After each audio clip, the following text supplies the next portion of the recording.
अगर आप भी चाहते हैं कि आरसीएम म्यूजिक के वीडियो सबसे पहले आप तक पहुंचे, तो लाल बटन को दबा के चैनल को सब्सक्राइब जरूर करें और साथ में बेल आइकन को दबाना ना भूलें।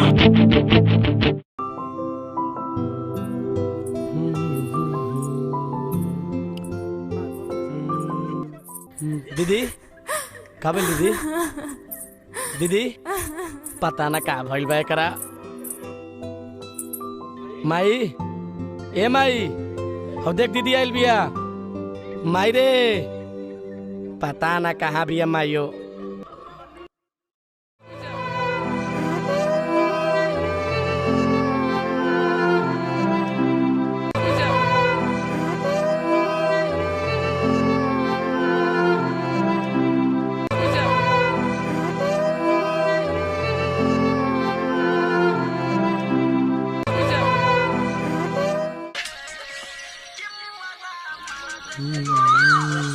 ए बबुआ देख पूजा आइल बिया, दरवाजा बंद के ले खोलते नहीं खे, कुछ बोलतो नहीं खे।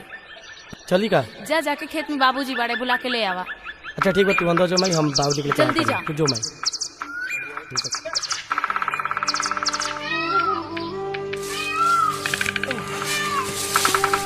अच्छा बाबूजी, हाँ हमारा लागता नू तू ट्रैक्टर वाला खेतवा सही से जोतले ना रहल है। हमनी के देखा फिर दोबारा मेहनत करके पड़ता है। अब भइला केहू लिया के घूर फेंक देले बड़े यही में। कहाँ करबो बबुआ, एनहो घर बा ओनहो घर बा, ई देखा सामने वाला घर, घर के पिछवाड़े अपन खेत बा। अब क्या करा है बोली, क्या करा है झगड़ा करी, यही में काम चलाऊ बना। अब का करी, देखा तो बड़ा मेहनत करे पड़ता। अब की बेटा मरुआ के ट्रैक्टर नहीं बाबूजी एला देख लिए। अरे तोरा का बैठे का भला दी बाबूजी? अभी यहाँ पर क्या बैठे दीदी ना का बाबूजी का बैठे? अरे का दीदी ना दीदी दीदी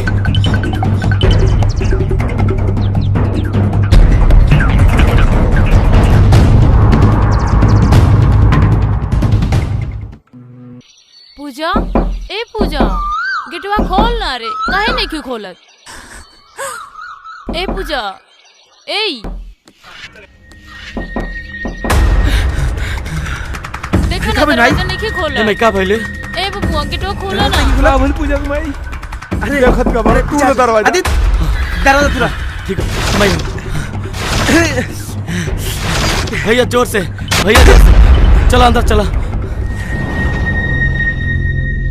पूजा हे पूजा ए पूजा देखी ना पूजा की का हो देखी ना। ए बाबूजी का हो गए देखी नहीं क्या भइलो? का भाई हे पूजा, हमार पूजा बोलत खाली। हे बाबी हे पूजा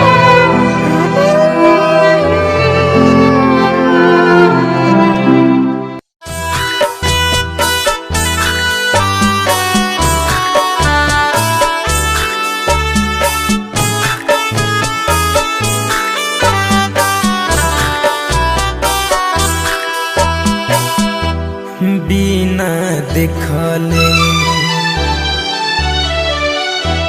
बिना देखले साहित्य बबुनिया बबन जालू गोरे गोरे। बिना देखले साहित्य बबुनिया बबन जालू गोरे गोरे। जैबू भभुआ की जैबू भभुआ की जैबू मोहनिया बताला पाता थोरे थोरे बिना देखले।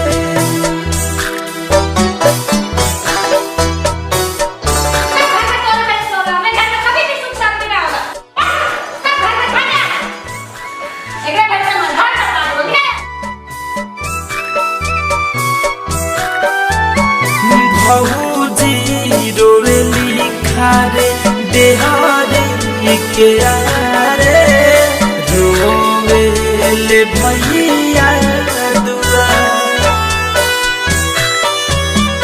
के दी हले गाड़ी की हो बोलल तू लछनिया काहे ला भइलू तैया हुआ की दिहले बा हुआ की दिहले बा तोहे के लोगरिया दवन जालू भोरे भोरे जाइबो बेटिया जाइबो बेटिया कि जाइबो मोती हरिया बताता पाता तोरे तोरे जाइबो बेटिया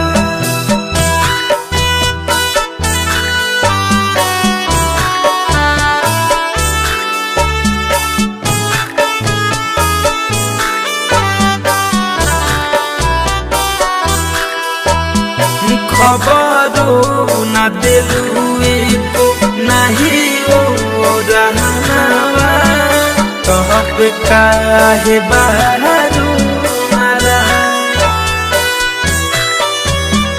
धनंजय सुमित बोलले आखी तो अरे माई हम से बता दबे दिया छोड़ के घरे परी वो छोड़ के घरे परिवार अपन सारा गवन जालो भोरे भोरे जाइबो बलिया कि जाइबो तुआरा बता दा पता तोरे तोरे जाइबो बलिया बिना देखले सही तय बबुनिया